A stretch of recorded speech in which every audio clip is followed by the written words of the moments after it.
Samantala, tiniyak naman ni Senador Panfilo Lacson na magsasagawa sila ng random sampling sa ilang flood control projects sa Northern Luzon at Pampanga bilang patunay na totoo at hindi isolated ang issue ng anomalya sa proyekto. Samantala, nakakatanggap na rin ng ulat ang ilang senador kaya masusundan pa umano ang investigasyon rito. Yan ang sentro ng balita ni Daniel Manalastas. Last week, the President took aim. Today, I am pulling the trigger. Matapos ang pasabog na privilege speech ni Senador Panfilo Lacson nitong nagdaang linggo hinggil sa mga umano'y maanumalyang flood control projects, posible pa raw yan masundan. Sabi ng senador, ito ay kung may matutuklasan silang bagong modus. Kung magiging paulit-ulit na modus, maaari niya itong gamitin sa Senate Blue Ribbon Committee o di kaya pag nangailangan ang Department of Justice ng dagdag na ebidensya, handa silang makipagtulungan. Dinipensa rin ng senador ang mga natuklasan na umano'y anomalya sa flood control. Inaasahan niya na sasabihing isolated case ang mga natuklasan.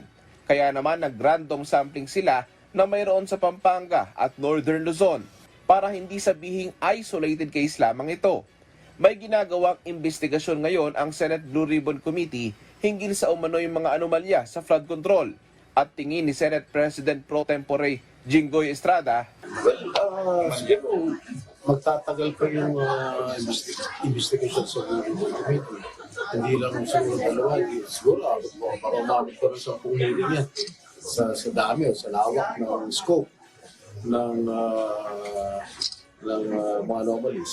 Sabi naman ni Senate Majority Leader Joel Villanueva, may mga natatanggap siyang ulat ng mga palpak na flood control projects pati na umano'y ghost projects sa Bulacan at bagay na kanya na ring sinisiyasat.